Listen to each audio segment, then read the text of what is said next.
Drainage issue is a big issue అండి. అన్ని open అనాలి. డెఫినెట్ గా దాంట్లో రెండు రకాలు ఉన్నాయి. బేసిక్ గా ఉన్న డ్రైనేజ్ మెయింటైన్ చేయకపోవడం కూడా పెద్ద ఇష్యూ అండి. అంతే కదా. డ్రైనేజ్ కొత్త డ్రైనేజీలు పెడితే దాంట్లో తీసుకుని వస్తామే కాకుండా అసలు ఉన్న డ్రైనేజ్ సిస్టమ్ని నేను వచ్చేసరికి పరిస్థితి ఏంటంటే మీరు డ్రైనేజ్ మీద కాలేస్తే కిందకి దిగదు, డ్రైనేజీలో కాలు పడితే కిందకి దిగదు, మట్టి పెరిగిపోయి అంత మట్టి పెరిగిపోయింది.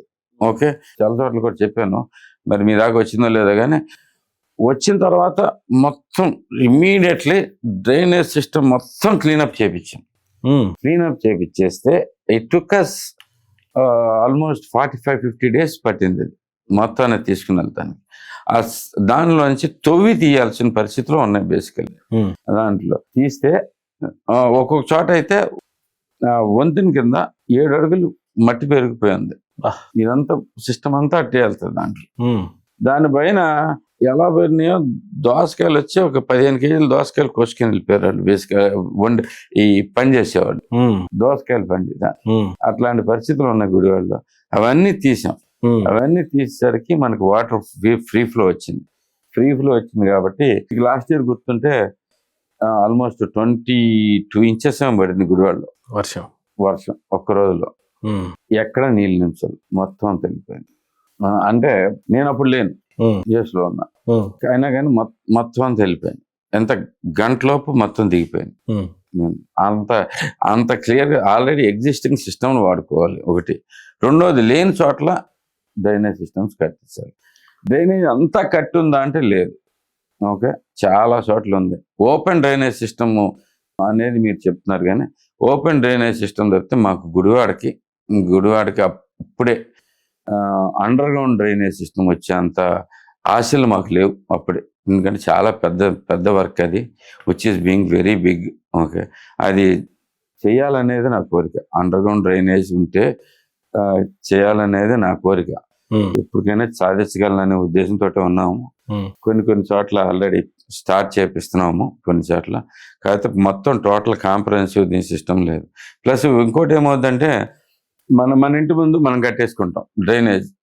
మనం మంచి పని చేసామని మన ఉద్దేశం బేసిక్గా. ఓకే, కానీ ఏమవుద్దంటే అక్కడ సిస్టంలో ఆ పక్కనింటి కానీ అవతల పక్కింటి కానీ ఇంకోటి లేదు ఆ పక్క సందులో అయినా కానీ డ్రైనేజ్కి మ్యాచ్ అవ్వదు మనం కట్టేది. అంటే డెప్త్ వేసాం. రోడ్లు వేసేటప్పుడు కూడా ఇదే జరిగింది. గుడివాడలో ఇంతకుముందు రోడ్లు వేసినప్పుడు కానీ డ్రైనేజీలు కట్టినప్పుడు కానీ ఫ్లో ఎట్లుంటుంది, ఎలా చేయాలనే దాని మీద ఏమాత్రం ఐడియా లేకుండా తీసి పడేస్తాం. ఇప్పుడు మనకి ధనియాలపేట ఉంది. Dhaniyalapeta it's a big place where almost దగ్గర 8-10 మంది ఉంటారు బేసిక్. అలాంటి ప్లేస్ లో వాళ్ళ జీవితంలో అది కూడా ఏర్పడి 45 years పైన ఎన్టీ రామారావు గారు ఇచ్చింది అది బేసిక్. అది దాంట్లో ఇప్పుడు దాకా డ్రైనేజ్ కానీ వాటర్ కానీ రోడ్డు అనేది చూడాలి. రోడ్డు వేయలేదు, ఇప్పుడు వేపిస్తున్నాం. అలాగే న్యూ ఇందిరానగర్ కాలనీ అని అలా ఎంత దారుణంగా ఉంటుందంటే వాళ్ళ పరిస్థితి. మనకి ఇల్లు ఉంటే కింద రోడ్డు కాదు, పొలంలో ఇల్లు కట్టుకుంటారు కదా, ఎలా ఉంటుందో అలాగే ఉంటుంది. అప్పుడు దాకా అట్లాగే ఉండేది. అవి మొత్తం ఇప్పుడు రోడ్లు వేపించాం బేసికలీ. ఒక్కసారిగా అక్కడ కొనటం లేనాడు దాంట్లో డబుల్ అయిందండి నిజంగా. అక్కడ వెళ్తే మనం బతకలేము అనుకునే పరిస్థితి నుంచి సడన్ గా అక్కడ ప్లాట్లకి విపరీతమైన డిమాండ్ వచ్చింది. చేసే పని కూడా ఒక శ్రద్ధగా చేయాలంటే ఆఫీసర్స్కి మోటివేషన్ ఉండాలి. ఆ మోటివేషన్ రావాలంటే మనం మాట్లాడుకుని చేసుకోవాలి. ఇది ఇక్కడ చేస్తున్నాము సరే. డ్రైనేజ్ సిస్టమ్ అనగానే ఇంతకుముందు ఏం చేసేవాళ్ళు, డ్రైనేజ్ వచ్చింది అనుకోండి ఒక డ్రైనేజ్ కట్టేసేవాళ్ళు ఆ ఏరియా నుంచి ఆ ఏరియా. ఈ డ్రైనేజ్ నుంచి వేరే డ్రైనేజ్ లింకేజ్ ఉంటుంది, దానికి వెళ్ళాలి, హైట్ ఉంటాయి, హైట్ డిఫరెన్సెస్ ఉంటాయి, అది ఒకటి ఉంది. ఇట్లాంటివన్నీ మార్చుకుంటూ వస్తూ ఉన్నాం బేసిక్గా. So we are doing lot better job than before.